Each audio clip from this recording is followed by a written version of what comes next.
Assalamualaikum warahmatullahi wabarakatuh. Kami dari kelompok 2 ingin mempresentasikan tentang filsafat Yunani. Berikut adalah video perkenalan dari kelompok 2.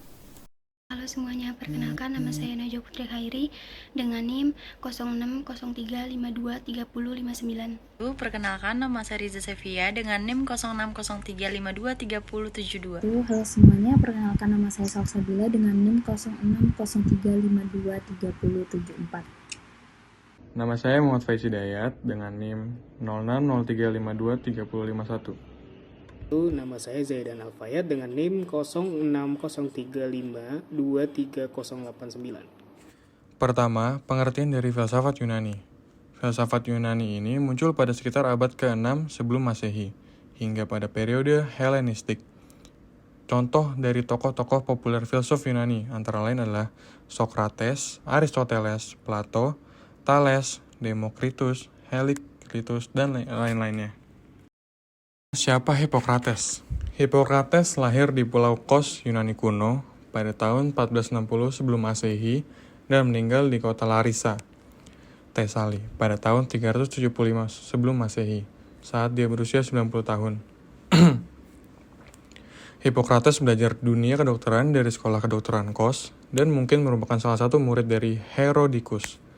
Hippocrates adalah tabib Yunani kuno yang hidup selama periode klasik Yunani dan secara tradisional dianggap sebagai bapak kedokteran.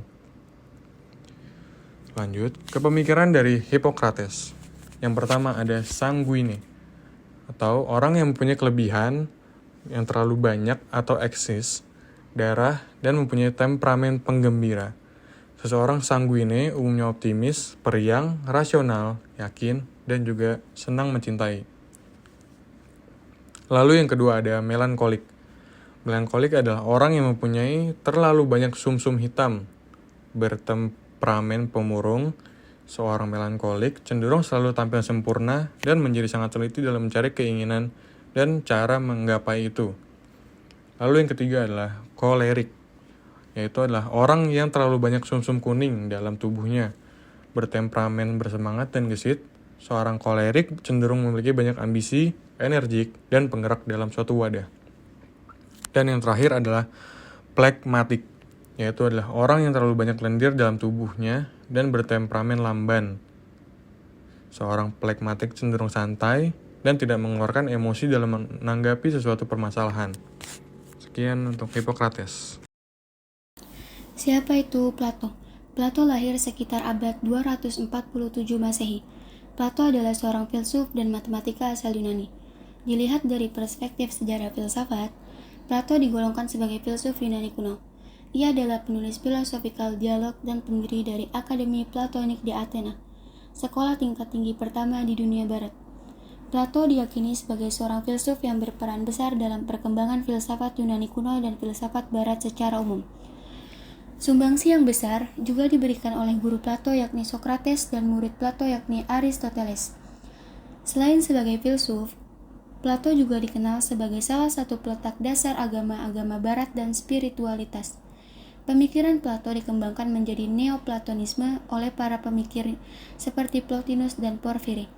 Neoplatonisme memberi pengaruh besar bagi perkembangan Kristinitas, terutama mempengaruhi pemikiran para bapak gereja seperti Agustinus. Filsuf Alfred North Whitehead bahkan mengapresiasi Plato dengan mengatakan, karakterisasi umum yang paling aman dari tradisi filosofis Eropa adalah bahwa tradisi ini terdiri dari serangkaian catatan kaki untuk Plato. Pemikiran Plato tentang filsafat, pandangan mengenai negara ideal bagi Plato ialah negara yang penuh dengan kebajikan dan keadilan. Setiap warganya berfungsi sebagaimana mestinya dalam upaya merealisasikan negara ideal. Karya Plato yang paling terkenal ialah Republik, yang berisi uraian garis besar pandangannya pada keadaan ideal. Dia juga menulis hukum dan banyak dialog di mana Socrates adalah peserta utamanya. Siapa itu Thales? Thales dari Miletus adalah seorang filsuf yang lahir antara tahun 624 sampai 625 sebelum Masehi dan meninggal sekitar tahun 547 sampai 546 sebelum Masehi. Thales lahir di kota Miletus yang merupakan tanah perantauan orang-orang Yunani di Asia Kecil. Menurut pemikiran Thales, air sebagai prinsip dasar segala sesuatu. Thales menyatakan bahwa air adalah prinsip dasar dalam sesuatu. Menurut Thales, air sebagai sumber kehidupan. Argumentasi Thales terhadap pandangan tersebut adalah bagaimana bahan makanan semua makhluk hidup mengandung air dan bagaimana semua makhluk hidup juga memerlukan air untuk hidup. Pandangan tentang jiwa, Thales berpendapat bahwa segala sesuatu di jagat raya memiliki jiwa. Jiwa tidak hanya terdapat di dalam benda hidup, tetapi juga benda mati. Teori tentang materi yang berjiwa ini disebut hylozoisme. Argumentasi Thales berdasarkan pada magnet yang dikatakan memiliki jiwa raga karena mampu menggerakkan besi. Teorema Thales di dalam geometri. Teorema Thales ini dikenal karena menyumbangkan apa yang disebut teorema Thales.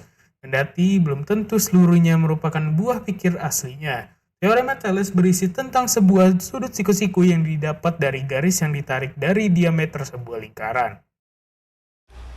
Siapa Sokrates? Sokrates lahir pada tahun 470 sebelum Masehi di Athena. Ia lahir dari seorang ayah yang bernama Sophronisco dan ibunya yang bernama Paianete, dan meninggal pada tahun 399 sebelum Masehi di usia yang ke-71.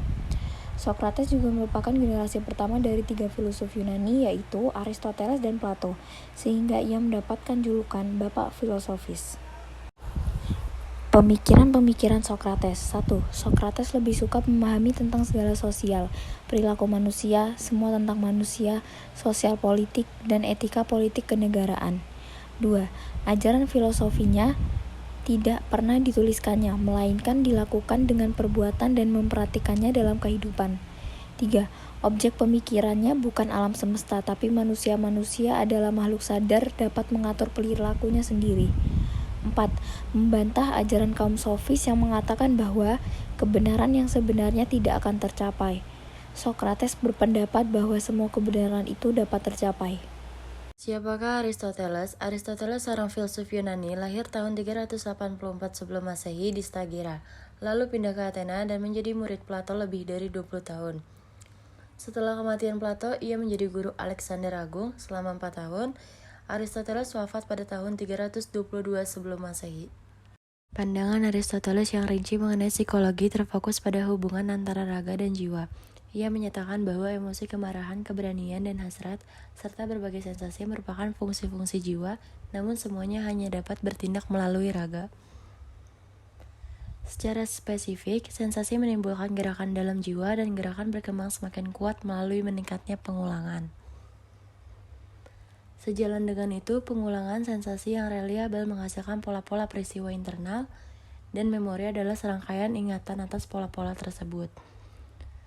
Ia juga menghubungkan properti berbagai peristiwa fisik dan struktur pengetahuan manusia dengan mempostulasikan 10 kategori yang memungkinkan klasifikasi, perbandingan, lokasi, dan penilaian. Sekian video dari kelompok kami, kurang lebihnya mohon maaf. Wassalamualaikum warahmatullahi wabarakatuh.